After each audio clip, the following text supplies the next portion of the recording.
Mesdames, Messieurs, bonjour à toutes et à tous. Sur la décennie écoulée, nous avons réduit les émissions de notre parc propre de plus de 20%. C'est un projet qu'on porte depuis maintenant 2 ans. Et comme on peut le voir aujourd'hui, entre la station et les véhicules, c'est un sujet qui prend vraiment forme. On a le premier véhicule e-truck qu'on a mis à la route juste derrière nous. On en a 8 derrière qui sont en exploitation depuis mi-mars. Et on en a une trentaine encore qui arrivent sur le 2e semestre de cette année. Donc oui, événement important parce que c'est le début de quelque chose. Et cette station, qui est la première des 8 qu'on est en train de mettre en route, est particulièrement importante parce que c'est chez nous, en Normandie, et on est plutôt fiers d'accueillir et ces véhicules et cette station dans le groupe Malherbe pour servir nos clients et pour décarboner différemment de ce qu'on peut connaître aujourd'hui en fait. On est plus qu'heureux et fiers. Parce qu'avec Malherbe, notre partenariat il a toujours été basé sur l'amélioration continue et la réduction des émissions de CO2. Donc on a beaucoup travaillé ensemble. Là on est sur un aboutissement, c'est 700 tonnes de CO2 économisées par an par rapport à ce projet. 700 tonnes par an de CO2 émis en moins, donc c'est très important. Pour ma part, c'était une première, c'est vraiment la première fois que je monte dans un tracteur électrique. Je constate que le véhicule est exceptionnel, un silence parfait, le véhicule est top. On a 9 véhicules qui sont en exploitation, on a une douzaine de conducteurs qui sont donc formés sur ces matériels-là.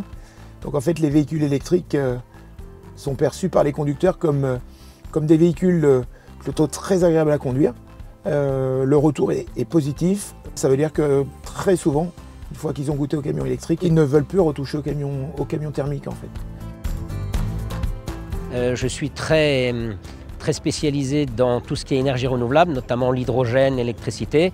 Et le tracteur électrique, c'est celui qui a le meilleur rendement. Puisque on a 1 kW mis dans une batterie, on en ressort 60%. On pourrait encore attendre toujours une nouvelle technologie, plus de puissance, plus de kilomètres, mais à un moment donné, à force d'attendre, on ne fait pas grand-chose. Et donc l'idée, c'était d'y aller. Donc c'est pour ça que cette année, en fin d'année, on sera à peu près à nos 50 véhicules, avec une autonomie d'environ 300 km. Mais 300 km, aujourd'hui, avec notre réseau de 8 stations, ça va nous permettre de pouvoir faire entre 5 à 600 km par jour sur une amplitude conducteur, avec des temps de service dans les normes de la RSE, et de pouvoir travailler quasiment comme on travaille un véhicule thermique. Et la deuxième étape de fin d'année, ça sera de projeter nos véhicules sur l'axe Blainville vers le Rhône-Alpes, vers les usines Volvo de Lyon. Et donc ça nous permettra de faire à peu près 750 km par jour par véhicule. On voit des camions Malherbe sur notre site chaque jour, totalement silencieux et totalement non polluants. Et pour nous, on est heureux de voir que les véhicules, puisque nous produisons des véhicules électriques, le site de Blainville a été le premier site en Europe à fabriquer des véhicules électriques. C'était en mars 2020. Et depuis, ça n'a cessé de croître.